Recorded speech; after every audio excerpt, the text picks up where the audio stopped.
हम भगवान की इतनी बहुत बहुत बहुत धन्यवाद प्रभु को, सभी भक्तों को बहुत बहुत धन्यवाद। हरे कृष्ण प्रभु कीर्तन में जी। हरे कृष्ण नाम लेते प्रभु। अभी हम लोग मंगलाचरण करते हैं। ओम अज्ञानतिमिरान्धस्य ज्ञानाञ्जनशलाकया चक्षुरुन्मीलितं येन तस्मै श्रीगुरुवे नमः। श्रीचैतन्यमनोभीष्टं स्थापितं येन भूतले स्वयं रूप कदा मह्यं ददाति स्वपदान्तिकम्। वन्देऽहं श्रीगुरु श्रीयुतपथकमलं श्रीगुरु वैष्णवांश्च श्रीरूपं साग्रजातं सहगना रघुनाथं वितं तं सजीवम् स्वादेतं सावभूतं परिजं सहितं कृष्ण चैतन्य देवं श्री राधा कृष्ण पादान सहगना ललिता श्री विशाखा वितांत च नमो विष्णुपादाय कृष्ण प्रेष्ठाय भूतले श्रीमते भक्ति वेदांत स्वामिन इति नामनि नमस्ते सरस्वती देवे गौरवाणी प्रचारिणे निर्विशेषा शून्यवादी पाश्चात्य देश तारिणी वांछा कल्पतरुभ्यश्च कृपा सिन्धुभ्येव च पतितानां पावनेभ्यो वैष्णवेभ्यो नमो नमः। नमो महावदान्याय कृष्ण प्रेम पदायते कृष्णाय कृष्ण चैतन्य नामने गौरत्विषे नमः। हे कृष्ण करुणा सिंधु दीनबंधु जगतपते गोपेश गोपिका कांत राधा कांत नमस्तुते। तप्त कांचन गौरांगी राधे वृंदावनेश्वरी विश्वानुसुते देवी प्रणमामि हरिप्रिये। नीलांचल निवासाय नित्याय परमात्मने बलभद्र सुभद्रायां जगन्नाथाय ते नमः। जय श्री कृष्ण चैतन्य प्रभु नित्यानंद श्री अद्वैत गदाधर श्रीवासादि गौर भक्तवृंद मुखम करोति वाचालम पंगु लंघेगिम यत्किपातमहं वन्दे श्री गुरुमदीनतारिणम् परमानंद माधवम श्री चैतन्य ईश्वरम। हरे कृष्ण कृष्ण कृष्ण हरे हरे हरे राम राम राम हरे हरे। श्री मंगलाचरण की जय, शिला प्रभुपाद की जय। हरे कृष्णा। आज के इस भागवतम चर्चा में अध्ययन में सभी भक्तों का हार्दिक स्वागत है। सभी भक्तों के चरणों में मेरा सादर दंडवत प्रणाम है। गुरु आचार्य साधु परम वैष्णव राधा गोविंद राधा माधव की असीम कृपा है। हम सब भक्त लोग मिलकर करके श्रीमद् भागवतम की चर्चा कर पा रहे हैं। अभी हम लोग कैंटो 4 के 24वें अध्याय में हैं। भगवान शिव की बहुत स्तुति बहुत सुंदर है। प्रचेताओं को रुद्र गीत रुद्र तो सुना रहे हैं। और उसके पहले हम लोग ने 23 अध्याय कंप्लीट किए, उसको भी हम लोग संक्षेप में बताते हैं। प्रथम अध्याय में स्वयंभू मनु की पुत्रियों की वंशावली। दूसरे अध्याय में है दक्ष का शिव को शाप, यह है शीर्षक। किस प्रकार दक्ष भगवान शिव को अपमानित करते हैं अपने यज्ञशाला में। तीसरा अध्याय है माता सती का भगवान शिव के साथ संवाद, जिसमें भगवान शिव माता सती को अपने पिता के यज्ञशाला में जाने के लिए मना करते हैं। बृहस्पति यज्ञ जो शुरू करने जा रहे हैं।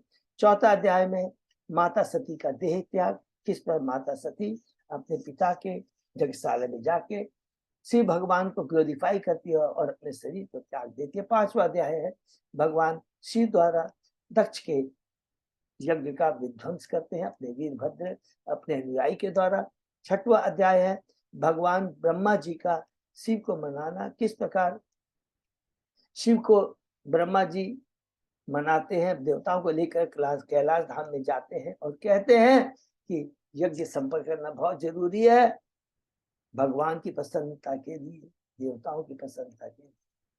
और कहते हैं कि ब्राह्मण की हत्या नहीं होनी चाहिए। सातवां अध्याय है दक्ष द्वारा यज्ञ का संपन्न होना।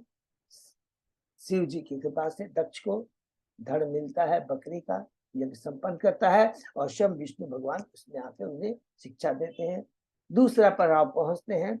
8वां अध्याय है, उसके अंदर में हमने पढ़ा ध्रुव महाराज के बारे में। दूसरी है यहाँ पर स्वयंभू मनु के पुत्र के बारे में।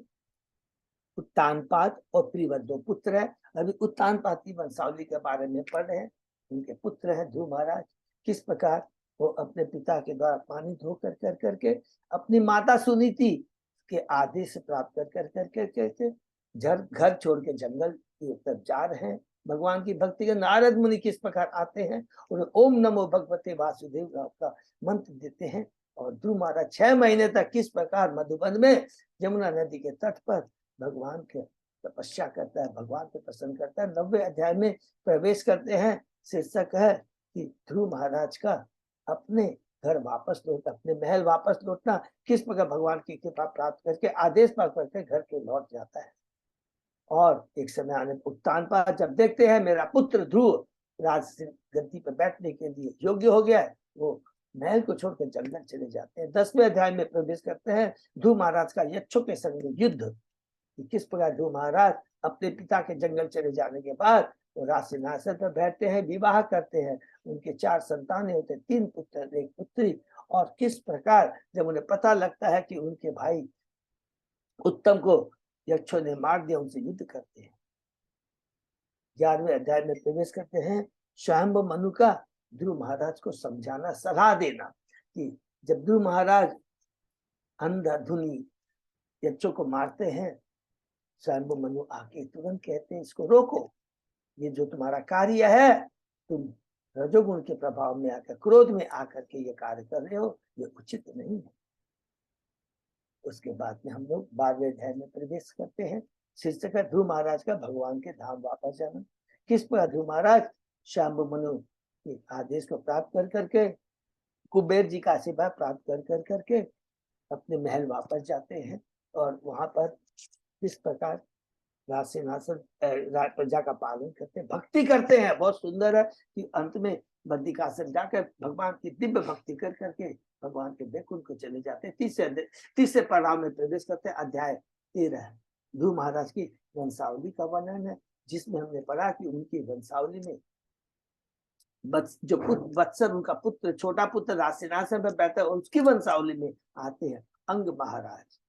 भगवान के परम भक्त होते हैं, लेकिन दुर्भाग्यवश उनकी पत्नी सुनी था, वो किसकी पुत्री रहती है, मृत्यु की पुत्री होती है। और उनके जो पुत्र होता है बैन, बड़ा ही नास्तिक, क्रोधी और अधर्मी था। 14 अध्याय में प्रवेश करते हैं। राजा बेन की कथा शीर्षक है कि जब राजा बेन को ऋषियों ने राज सिंहासन पर बैठाते हैं, तो किस प्रकार वो अत्याचार, नास्तिक कार्य करता है, सारे धर्म स्थानों को रोक देता है। ऋषि क्रोधित होकर करके अपनी हुंकार से उसे मार देते हैं। और अंत में उसके शव के झांगों का मंथन करके एक जाति उत्पन्न होती है, निसार, जो सारे वेन के जितने भी उसके कुकर्म थे, उसके अवगुण को ले लेते हैं। और आज भी ये निसार जाति पाप करने में नवृत है। 15वें अध्याय में प्रवेश करते हैं। पृथु महाराज की उत्पत्ति और अभिषेक, बहुत सुंदर हरि बोल।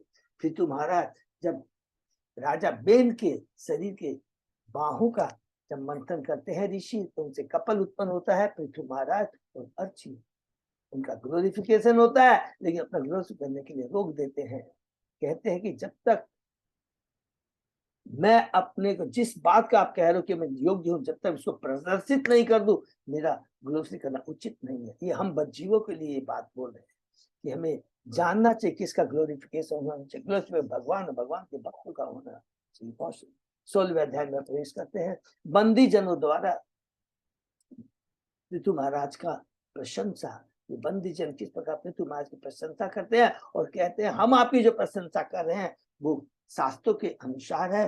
ब्रह्मा जी ने स्वयं का भगवान के शक्ताधीश होता है और कहते हैं कि आप पृथ्वी का दोहन करेंगे, पृथ्वी को समतल करेंगे, अश्वमेघ यज्ञ करेंगे। आप चतुष्कुमारों से आप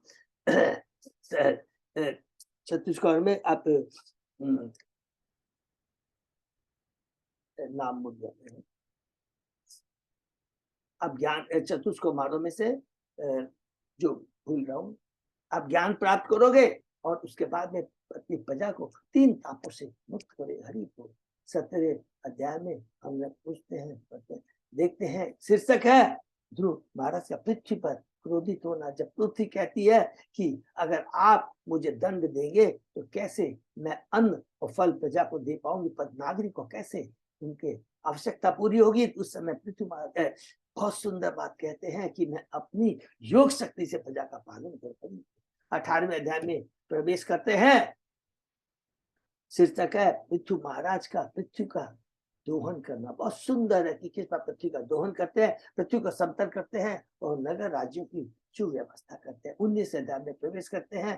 पृथ्वी महाराज का अश्वमेघ 100 अश्वमेघ, जब पृथ्वी महाराज 100वां अश्वमेघ करने जाते हैं, किस प्रकार इंद्र ईर्ष्यावश उनके यज्ञ में बाधा देता है और पृथ्वी महाराज भी क्रोधित होते हैं और उनके जो ऋषि है इंद्र का आह्वान करके यज्ञ में आहुति देना चाहते हैं।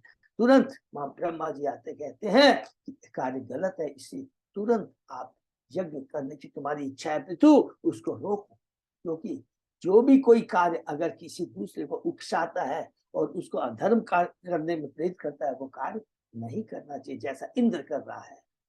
विश्व अध्याय में प्रवेश करते हैं। भगवान का पृथु महाराज के यज्ञ में प्रकट होना, भगवान स्वयं आते हैं और पृथु महाराज को कहते हैं तुम तो उच्च कोटि की चेतना वाले हो, उच्च कोटि की चेतना वाले से ये आशा नहीं की जाती कि वो माया के द्वारा भ्रमित हो। तुम्हारा तो काम है प्रजा को संरक्षण प्रदान करना हो। और उसके बाद में पृथु महाराज जब भगवान विष्णु कहते हैं तो मुझसे वर मांगो, तो पृथु महाराज ने बहुत सुंदर वर मांगा। क्या वर मांगा? मुझे के 10 लाख काम दे, जिस आप शुद्ध भक्त के मुखारबिन से आपके नाम गुण लीलाओं का मैं समझ स्मरण कर सकूं। और आप पिता के समान है और जानते हैं एक पुत्र को क्या देना चाहिए। 21वें अध्याय में प्रवेश करते हैं। पृथु महाराज के उपदेश, पृथु महाराज उपदेश देते हैं अपने नागरिकों को। बहुत सुंदर वे क्या बात है, 2 बात कहते हैं, वर्णाश्रम धर्म का पालन होना चाहिए और हमें भगवान की भक्ति करनी चाहिए। 2 ही चीज बढ़ते हैं। और जब उपदेश देते रहते हैं उसी समय वहां चतुष्कुमार पहुंच जाते हैं। हरि बोल। 22वें अध्याय में प्रवेश करते हैं। चतुष्कुमारों से पृथु महाराज की भेंट कि चतुष्कुमारों ने सनत कुमार तो किस प्रकार कहते हैं। पहले तो हमने पढ़ा कि इसमें बहुत सुंदर कि किस प्रकार एक वैष्णव का आवभगत होना चाहिए, उसका हमें सत्कार करना चाहिए। किस प्रकार पृथु महाराज ने चतुष्कुमारों को उनके पद प्रक्षालन किया और उसके चरणों के जल को अपने ऊपर छिड़का और उसके बाद में उनसे प्रश्न करते हैं। प्रश्न भी है अपने लिए नहीं, बद्ध जीवों का कल्याण किसमें है। बहुत सुंदर प्रश्न करते हैं।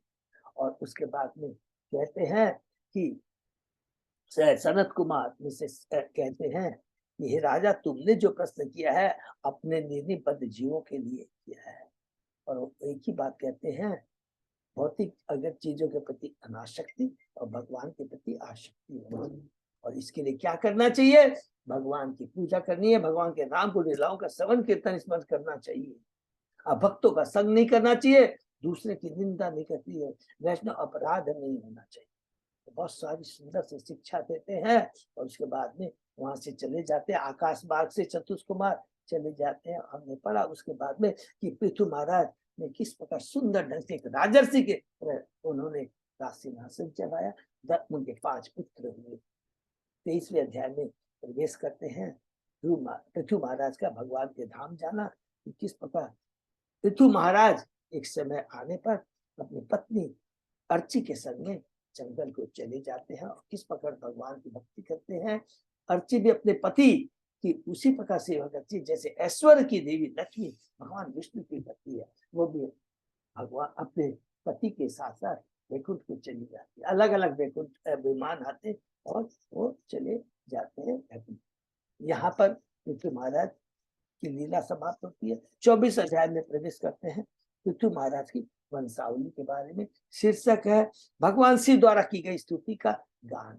उसमें हमने पढ़ा बहुत सुंदर है कि किस प्रकार पृथु महाराज के जो 5 पुत्रों में से जो सबसे बड़ा पुत्र है विजिताक्ष, उन्होंने अपनी दूसरी पत्नी, पहली पत्नी है शिखंडिनी, दूसरी नवश्वती से उसके एक पुत्र हुआ हविर्धान, हविर्धान की पत्नी थी हविर्धनी, जिनसे 6 पुत्र हुए, जिसमें सबसे बड़ा पुत्र है वरहिसा।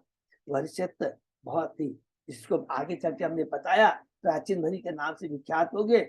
और उन्होंने समुद्र की पुत्री शतद्रु से विवाह किया और 10 उनके पुत्र हुए जो प्रचेता कहलाए।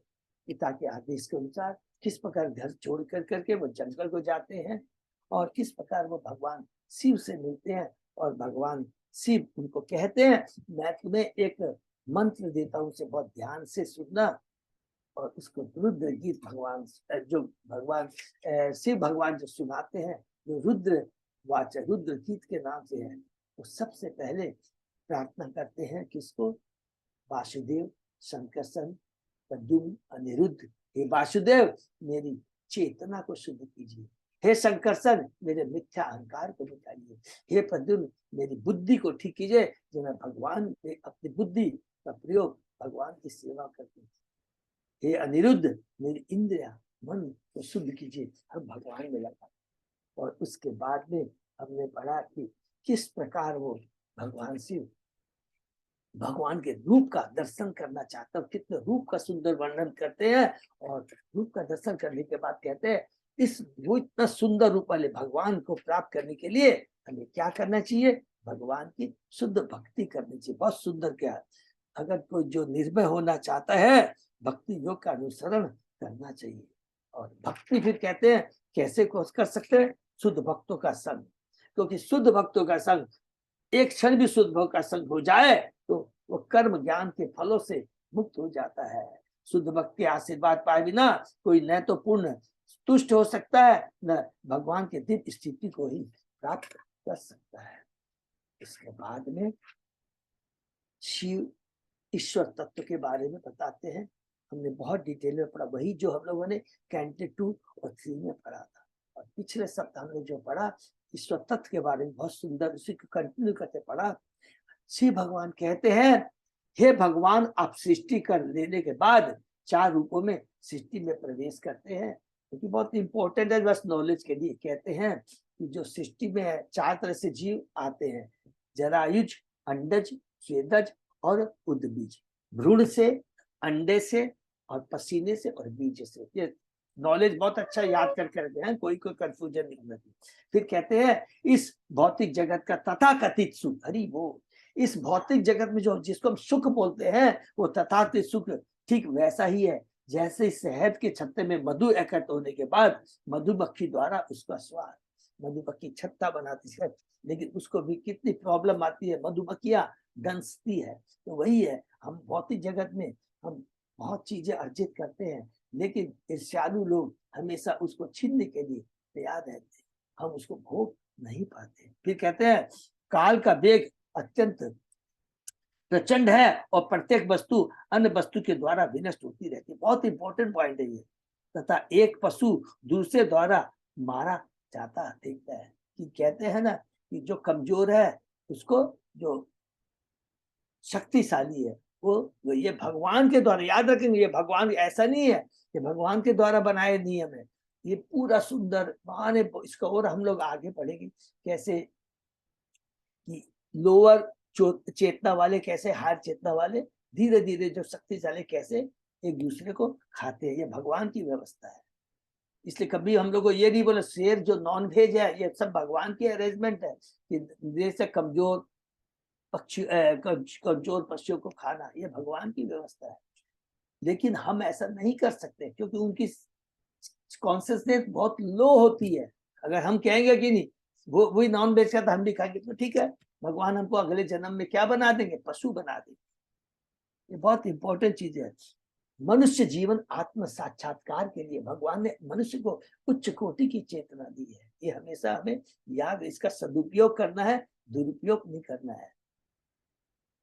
वो सुंदर है। काल प्रत्येक वस्तु को उसी प्रकार तीतर बीतर कर देता है जिस प्रकार आकाश में बादलों को वायु छिन्न भिन्न कर देता है। ये कहते हैं इस संसार के सारे जीव कुछ न कुछ योजना बनाते रहते हैं। अत्यधिक लालसा के कारण यह सब कुछ होता है, किंतु समय आने पर हे भगवान आप उसी प्रकार उस पर टूट पड़ते हैं जिस प्रकार सर्प चूहों को पकड़ कर निगल जाता है। हरि बोल।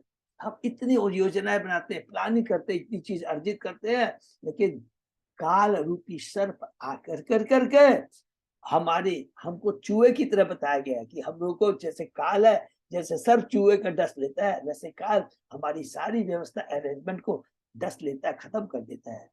कोई भी विद्वान पुरुष जानता है कि आपकी पूजा के बिना सारा जीवन व्यर्थ है। ये बहुत सुंदर है।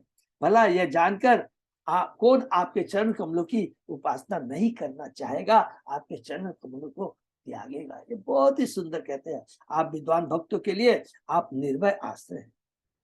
यहाँ पर रुद्र श्री भगवान अपनी प्रार्थना समाप्त करते हैं और फिर जो प्रचेता है उनको कहते हैं, हे राजपुत्रो, तुम लोग विशुद्ध हृदय से राजाओं की भांति अपने अपने कर्म करते रहो। भगवान के चरण कमलों पर मन को स्थित करते हुए इस स्तुति का जप करो, तुम्हारा कल्याण होगा। ये भगवान शिव कहते हैं, किनको? प्रचेताओं को कहते हैं। इसके आगे क्या है हम लोग पढ़ते हैं। ओम नमो भगवते वासुदेवाय, ओम नमो भगवते वासुदेवाय, ओम नमो भगवते वासुदेवाय।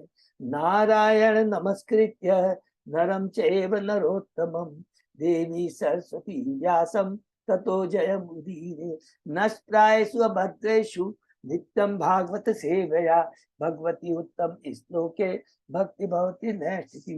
कृष्णाय वासुदेवाय देवकी नंदनाय च नंद गोप कुमाराय गोविंदाय नमो नमः। आराधयो भगवान ब्रजेश तनय ततदाम वृंदावनम रमया काचित उपासना व्रजवधु वर्गेर्य कल्पिता। श्रीमद् भागवतम प्रमाणम अमलम प्रेमा पुमर्तो महान। श्री चैतन्य महाप्रभो मतम तत आदरो न पर। हरे कृष्ण कृष्ण कृष्ण हरे हरे, हरे राम राम राम हरे हरे। कैंटो 4 चैप्टर 24 श्लोक नंबर प्रभु 70 से होगा क्या? 69 से होगा प्रभु। 68 पे किए थे, सॉरी। तो मैंने आगे 69 जो कि हमने भी एक्सप्लेन किया कि अब भगवान शिव की स्तुति समाप्त होकर के अब वो राजकुमारों को कहते हैं, कहते हैं इदम जपत भद्रम वो विशुदा नृप नंदना स्वधर्मम अनुतिष्ठन्तो भगवती अर्पित आशया। हे राजपुत्रों, तुम लोग विशुद्ध हृदय से राजाओं की भांति अपने अपने कर्म करते रहो। भगवान के चरणों पर अपने मन को स्थिर करते हुए इस स्तुति का जप करो, इससे तुम्हारा कल्याण होगा, क्योंकि इससे भगवान तुम पर अत्यधिक प्रसन्न होंगे। श्री जी द्वारा की गई स्तुति अत्यंत प्रामाणिक एवं महत्वपूर्ण है। अपने कर्म में लगे रहते भी परमेश्वर की स्तुति करने मात्र से मनुष्य पूर्ण बन सकता है। बहुत सुंदर बात, अपने कर्म में लगे, ये बहुत इंपॉर्टेंट है। गीता का जो ज्ञान है, भागवतम ज्ञान है, भगवान हमें युक्त व्यवहारी कहने के लिए बोलते हैं। भगवान कभी भी नहीं बोलते सब कुछ छोड़ करके तुम जंगल में चले जाकर के, नहीं। पहली चीज तो इस जंगल में अभी कलयुग में संन्यास वर्जित है। अपने कर्मों को करते हुए, अपने कर्तों को, अर्थात अपने को, कर्म को कृष्ण को केंद्र में रख के कर्म करना है। नहीं तो हमारे क्या होगा, वो सकाम कर्म हो गए, हमारी इंद्रियां और भौतिक चीजों को प्राप्त करने की आसक्ति मिलेगी।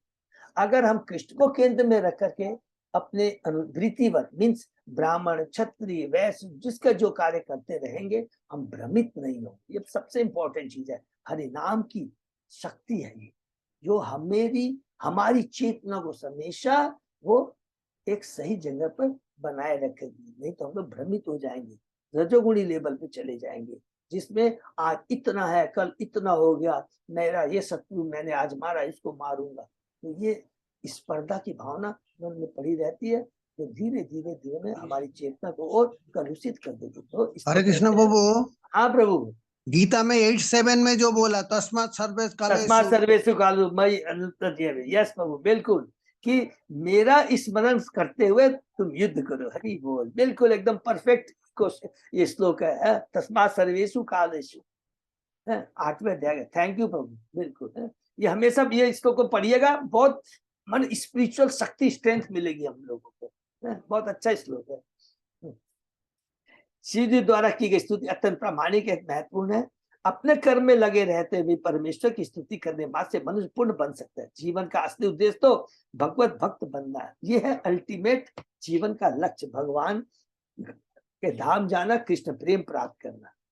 इसकी परवाह नहीं करनी चाहिए कि उसकी सामाजिक स्थिति क्या है, ये बहुत इंपॉर्टेंट है। ये नहीं सोचना चाहिए क्या सामाजिक से कि या मैं ब्राह्मण हूँ या क्षत्रिय हूँ या वैश्य हूँ या शूद्र हूँ, मेरे पास धन है या नहीं है, मैं पंडित क्वालिफाइड हूँ या नहीं है, चाहे हम ब्राह्मण हो, क्षत्रिय हो, वैश्य हो या शूद्र, कोई भी आश्रम में हो, ब्रह्मचर्य में हो, गृहस्थ में हो, वानप्रस्थ में हो, संन्यास हो, सबका लक्ष्य, सबके लिए आदेश भगवान का एक ही है, क्या है, भगवत भक्त बनना।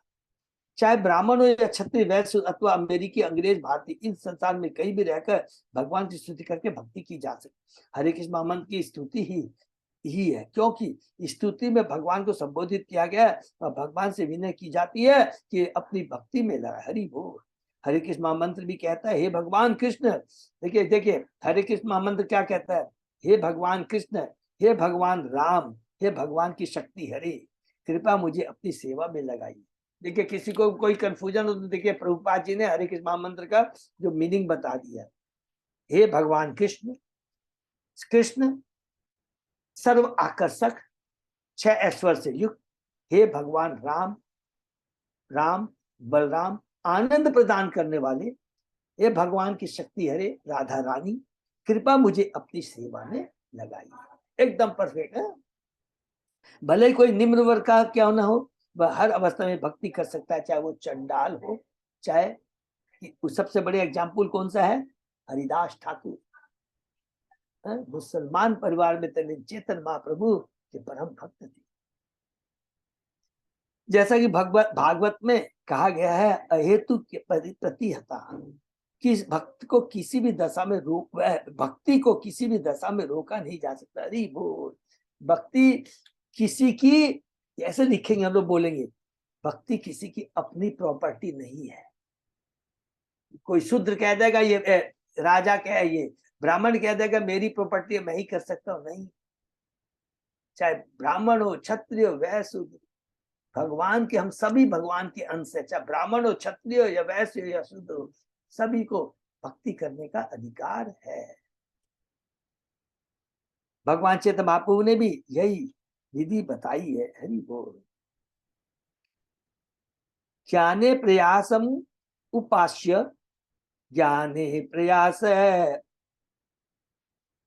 उद्पास्य नमंत एव, जीवंति सन्मुख ऋताम भवदीय वार्ताम, स्थाने स्तासुति गताम तनुवांग मनोबी, ये प्राय सो अजित जितो ऐसी ते त्रिलोक्यम।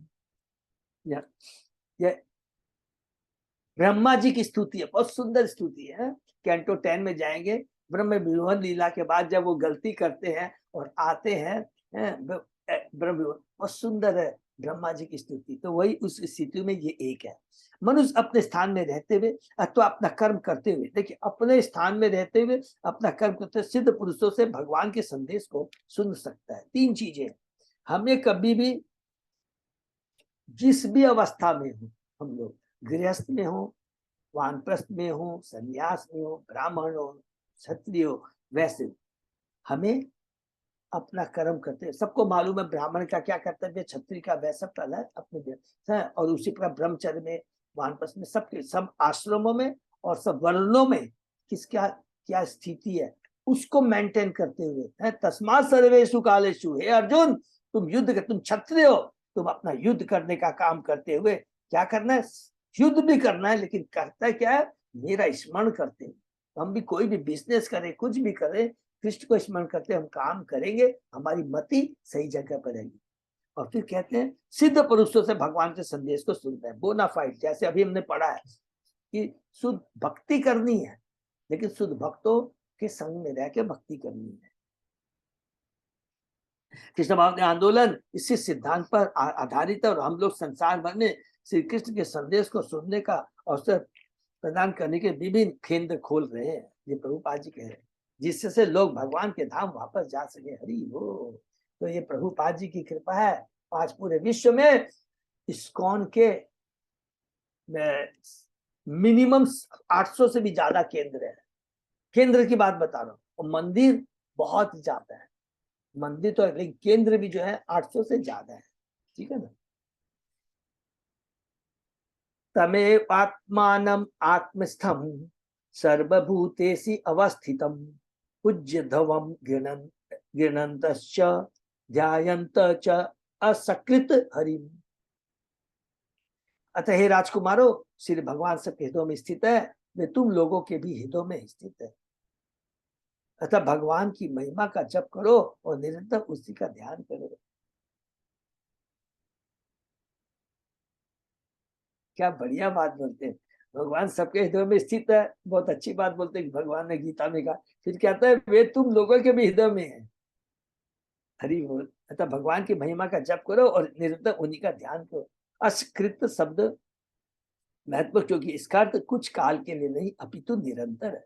यही आदेश भगवान चेतन बाबू ने अपने शिक्षास्कार में दिया, कीर्तन सदा हरि।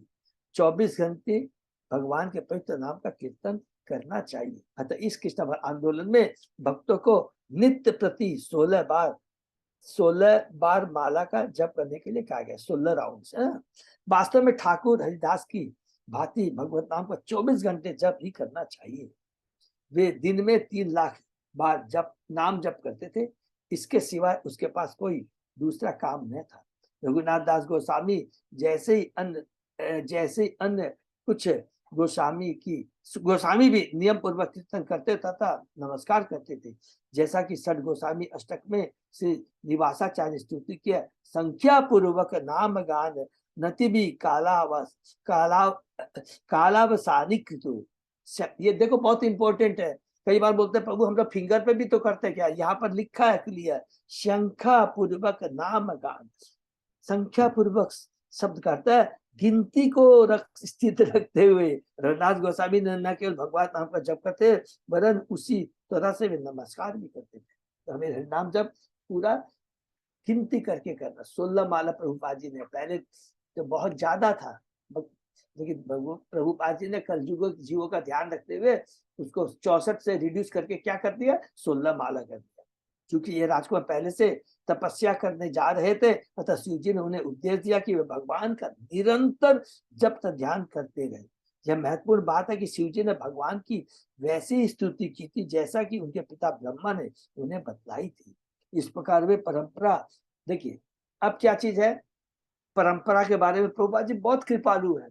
जो कुछ भी है हमें सिद्ध बोनाफाइड स्पिरिचुअल गुरु से सुनना चाहिए। भगवान ने ब्रह्मा जी को कहा, ब्रह्मा जी ने नारद जी को कहा था। ये खुद कहते हैं कि हमने वही चीज पद्धति जो उनके पिता ब्रह्मा ने शिव जी को बताया था। मनुष्य को चाहिए कि वरना केवल गुरु से प्राप्त आदेश से चले, वरन अपने शिष्यों में भी इस ज्ञान का वितरण करता चले। और गुरु का कर्तव्य यही चीज अपने शिष्यों को भी बताए। आत्मानम आत्मस्थम सर्वभूतेषु अवस्थितम। सभी महत्वपूर्ण है। भगवान सारे जीवों के उद्गम है। क्योंकि सारे जीव उनके विभांश हैं, अतः वे सबके पिता है। प्रत्येक जीव के हृदय में स्थित होने के कारण परमेश्वर को अपने हृदय के भीतर खोजा जा सकता है। इस श्लोक में भगवान की पूजा विधि को अत्यंत सरल एवं पूर्ण बताया गया। अत्यंत सरल, हरे कृष्ण कृष्ण कृष्ण महामंत्र का जप करना है, 16 माला जप करना है। क्योंकि कहीं भी और किसी भी अवस्था में होते भगवान के नाम का केवल जप करना चाहिए। कीर्तनता श्रवण से स्वतः ही मनुष्य ध्यान में लग जाता है। क्या है, ध्यान में तो लगता ही है, कृष्ण प्रेम प्राप्त कर लेता है, इतना बड़ा फल मिलता है। योग आदेशम उपासाद्य धारयन्तो मुनिव्रता समाहित धीय सर्वे एतत् अभ्यस्त आधिता। हे राजपूतों, मैंने तुम्हें पवित्र नाम जप की योग पद्धति बतला दी है। तुम सब इस स्त्रोत को अपने मनों में धारण करते हुए इस पर दृढ़ रहने का व्रत लो, जिससे से तुम मुनि बन सको। यहाँ कितनी बढ़िया बात लिखा है। जो भी स्तुति हम करते हैं, जितनी भी स्तुति हम करते हैं, ये अल्टीमेटली ये हरि नाम का ही एक्सटेंशन एक्सपांशन है। अगर हम हरि नाम का जप बड़ी तल्लीनता से बिना कोई नाम अपराध के करते हैं तो उसमें सारी स्तुतियां आ जाती है। इसीलिए इसको महामंत्र कहा गया है। अलग से कहीं भी कुछ करने का दरकार नहीं है, स्वतः ही ये अपने में पूर्ण है और हमें पूर्णता आ जाएगी।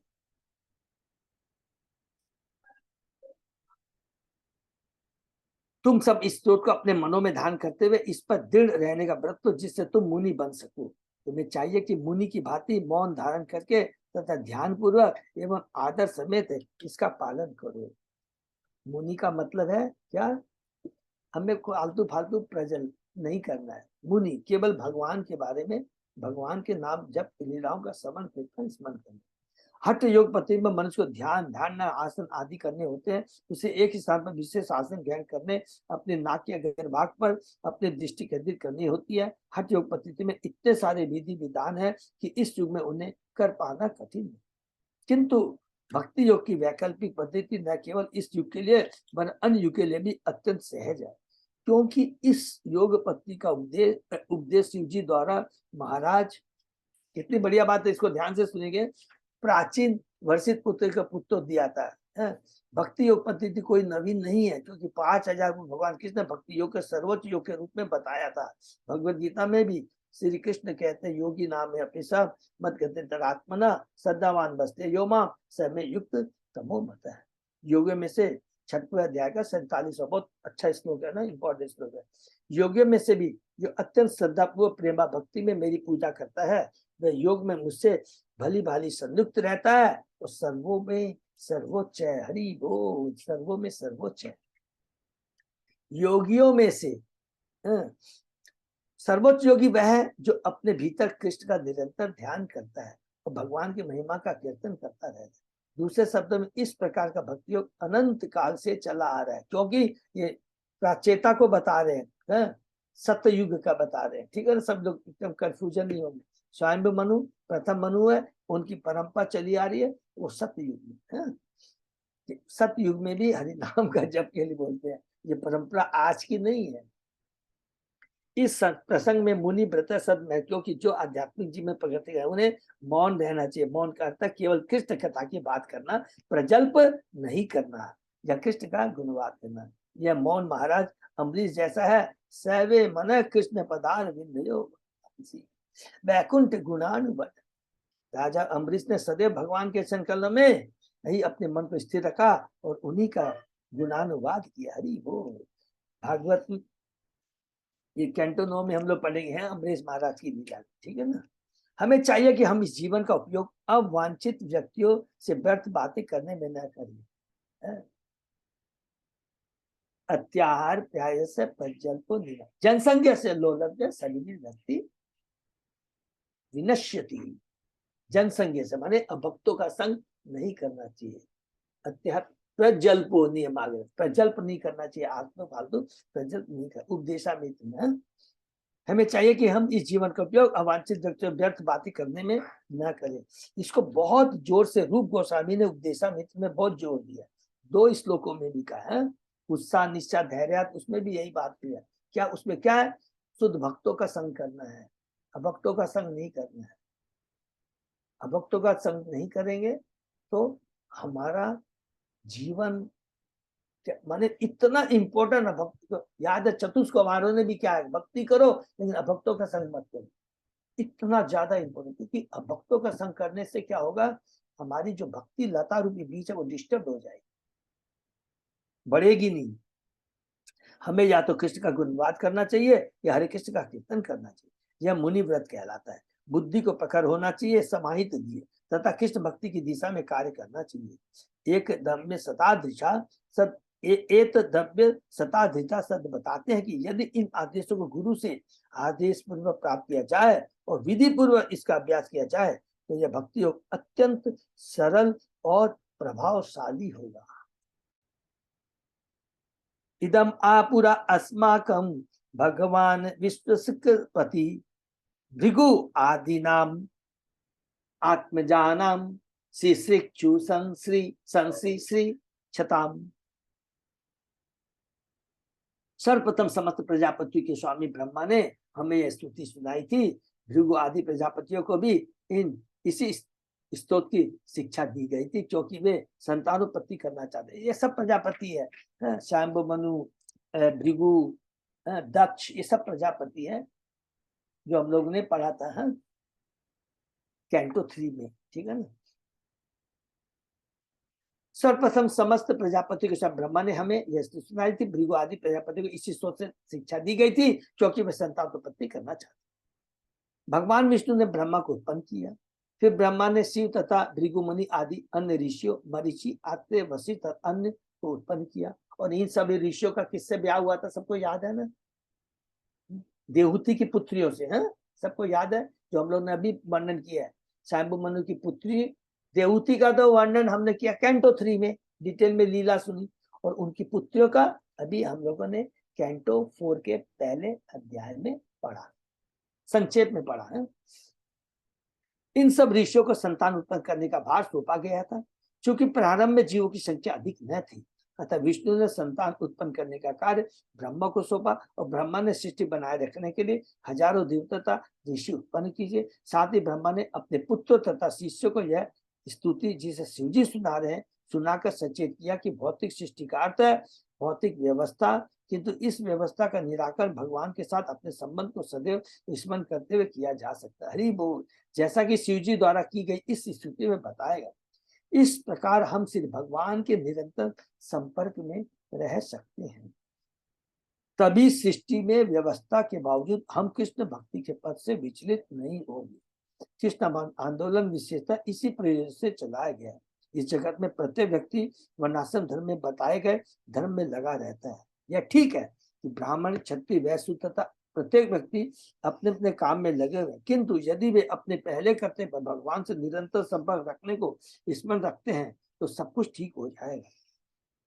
यदि वे केवल वर्णाश्रम धर्म का पालन करने में लगे रहते हैं तो भगवान से अपने संबंध का स्मरण नहीं करते, तो उनका सारा व्यापार तथा सारा वर्णाश्रम धर्म मात्र समय का अपव्यय होगा। बहुत इंपॉर्टेंट बात लिखा है।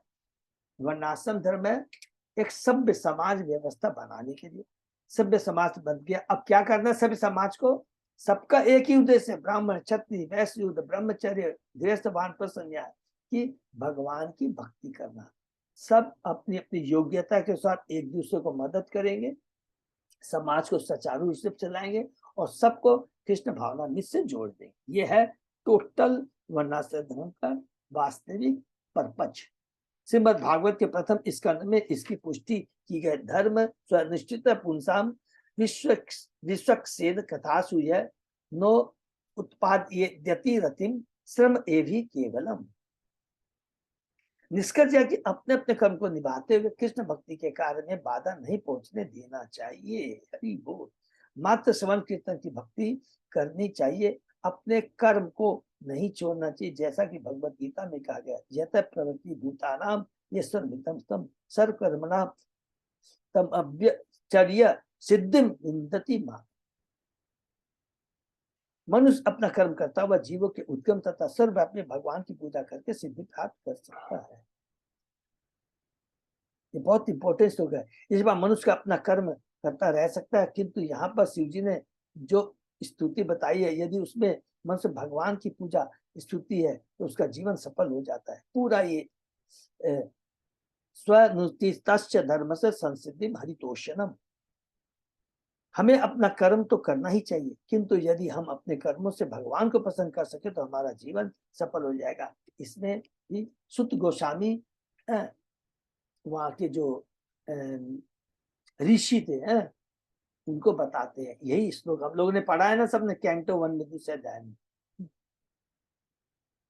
ते वयम नोदिता सर्वे प्रजा सर्गे प्रजोश्वरा अनेन ध्वस्तमशः शिक्ष में विविधा प्रजा।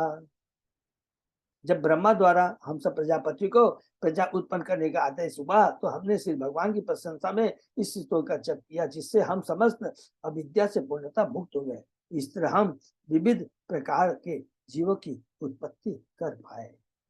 इस श्लोक में यह समझ में आ जाता है कि सृष्टि के आरंभ में एक साथ अनेक प्रकार के जीव उत्पन्न हुए। यहाँ पर अर्थहीन डार्विन का विकासवाद लागू नहीं होता। ऐसा नहीं है कि लाखों वर्ष में बुद्धिमान मनुष्य का अस्तित्व न था। यह पता चलता है कि सबसे बुद्धिमान प्राणी ब्रह्मा जी सबसे पहले उत्पन्न हुए। हरि बोल।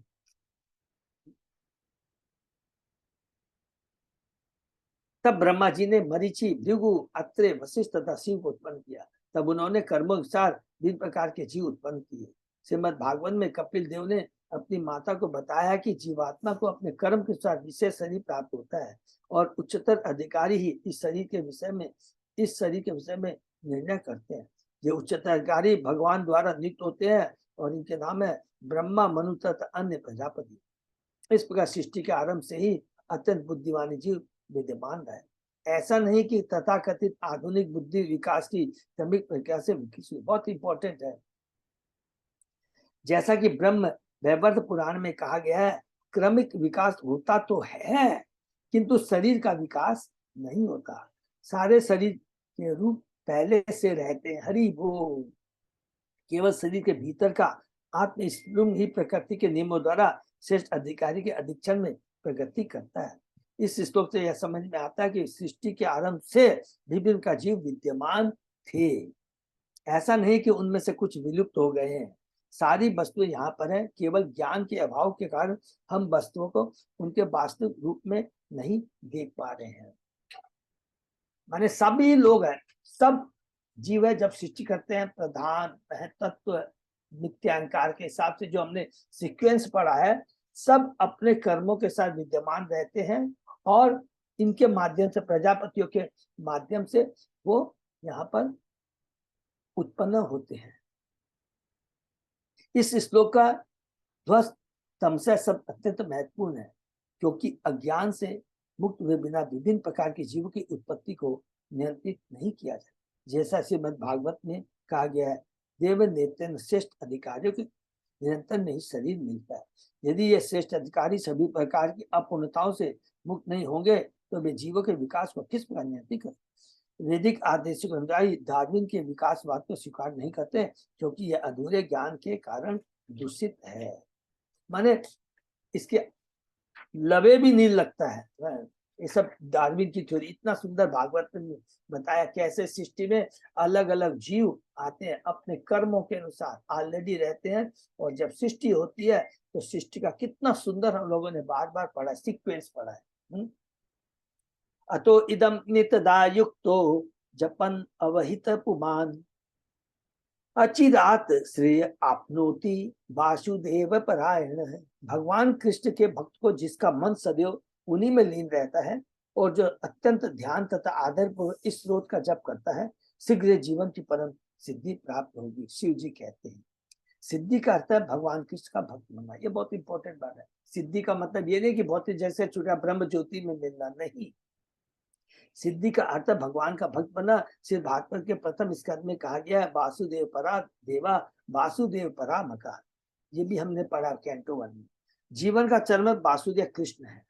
कृष्ण का कोई भी भक्त केवल स्तुति करने से समस्त सिद्धि लाभ तथा मुक्ति प्राप्त कर सकता है। बड़े बड़े ऋषियों तथा महापुरुषों ने यथा ब्रह्मा तथा शिव ने भगवान कृष्ण की अनेक प्रकार से स्तुतियां की है।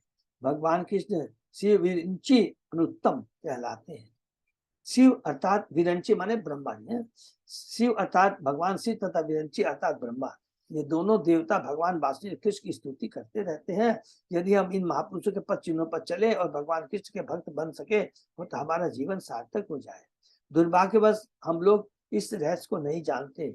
न ते विदु स्वार्थ गति ही विष्णु, वे नहीं जानते कि जीवन वास्तविक प्रयोजन तथा परम सिद्धि भगवान विष्णु की पूजा है। माया से समझौता करके प्रसन्न रहने का प्रयास व्यर्थ है। श्री कृष्ण का भक्त बने बिना मनुष्य केवल दिग्भ्रमित तथा कुंठित बना रहता है। जीवों को इस संकट से बचाने के लिए भगवद गीता में भगवान कृष्ण ने संकेत किया है। बहुनाम जन्मनान्ते ज्ञानवानमाम प्रपद्यते वासुदेव स्वरमिति शमात्मा शुद्धोल्लभ। अनेक जन्म जन्मांतों के बाद जो ज्ञानी है वे यह जानते हुए वासुदेव रूप में ही सब कुछ, मैं ही सब कुछ हूँ, मेरी शरण में जाते हैं। ऐसा महात्मा अत्यंत दुर्लभ होता है। वासुदेव के भक्त बनकर हमें चाहे जो भी वर प्राप्त कर, हरि बोल, वासुदेव के भक्त बनकर हम चाहे जो भी वर प्राप्त कर सकते हैं। भौतिक तो हम मांगेंगे नहीं, क्योंकि पढ़ते पढ़ते बुद्धि आ गई है। लेकिन भगवान से जो भी मांगेंगे काम अकाम है, जो हमने पढ़ा है सब कुछ भगवान, माने जो कुछ चाहिए अपने पिता के पास जाना चाहिए। और किसी पाखंडी कोई देवता या कोई भी कहता है कि मैं ये तुम्हारी पूजा करा दूं और ये करा दूं तुमको सब मिल दूंगा, कभी नहीं, केवल भगवान के शरण में जाओ, भगवान अपने आप डिसाइड कर देंगे तुमको क्या देना है नहीं देना है। क्योंकि हम लोग भ्रमित हैं, 3 गुणों के द्वारा बंधे हुए हैं, हमको मालूम नहीं है कि हमको क्या मांगना चाहिए। लेकिन अभी पढ़ते पढ़ते गुरु कहते समझ में आ गया, हमें क्या है, भगवान की भक्ति मांगनी है, यही जीवन का परम लक्ष्य है। हरि बोल। शेषाम ये सर्वेषां ज्ञानम निश्चयं परम नृशेषं परम सुखम तरति दुष्पारम ज्ञाननो व्यसनार नवम। इस संसार में उपलब्धि के अनेक प्रकार हैं, किंतु इन सबों में ज्ञान सर्वोपरि माना जाता है, क्योंकि ज्ञान की नौका में आरूढ़ होकर की अज्ञान के सागर को पार किया। अन्यथा यह सागर ज्ञान क्या है, हम कौन है, भगवान कौन है, हमारा भगवान से क्या संबंध है, ये जो भगवान से हमारा संबंध टूट गया है, इसको जोड़ने की विधि क्या है, और जीवन का परम लक्ष्य क्या है।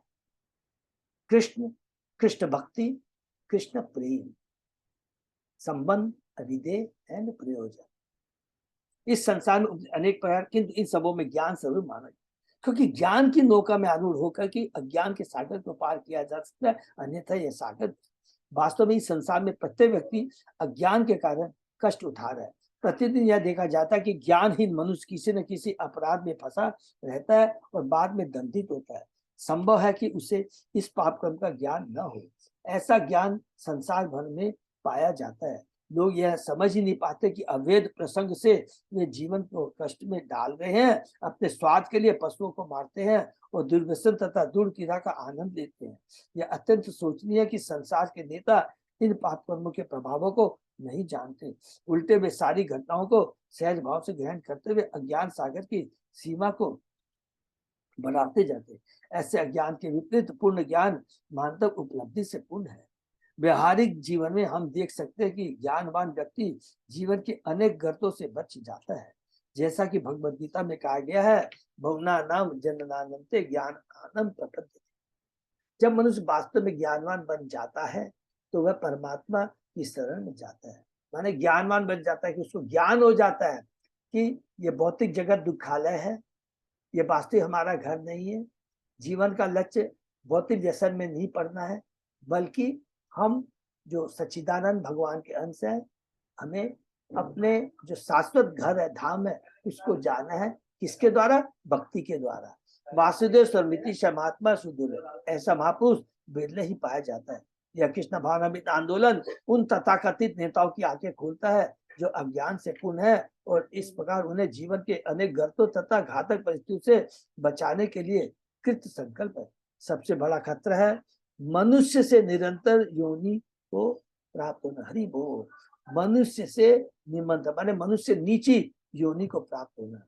इस मनुष्य देह को बड़ी ही कठिनाई से इसलिए प्राप्त किया गया जिससे इसका लाभ उठाकर श्री भगवान गोविंद के साथ अपना संबंध स्थापित किया जा सके। शिव जी उपदेश देते हैं कि जो उनके स्रोत का लाभ उठाएंगे वे शीघ्र ही भगवान के भक्त बनेंगे और अज्ञान सागर को पार करके उनका जीवन को पूर्ण बनाने में समर्थ हो सकेंगे।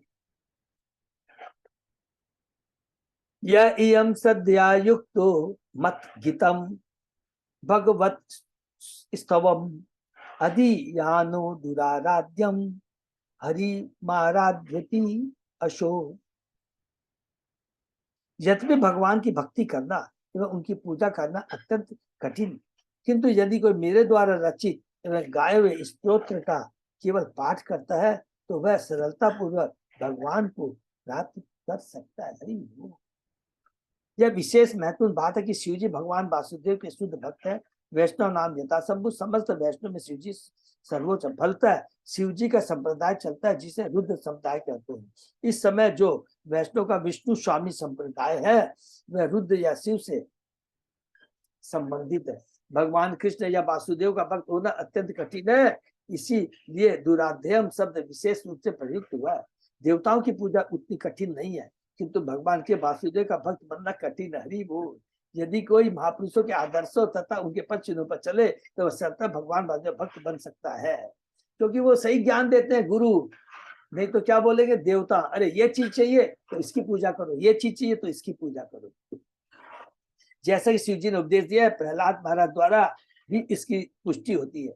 भक्ति का अभ्यास मनोधर्मियों के द्वारा संबंध नहीं, भक्ति एक विशेष उपलब्धि है जिसे वही व्यक्ति प्राप्त कर सकता है जिसने शुद्ध भक्ति की शरण ग्रहण की है। जैसा कि प्रहलाद महाराज ने पुष्टि किया है, मयि यशाम पाद रज अभिषेकम निष्किंचन नाना नाम न वृणित यावत।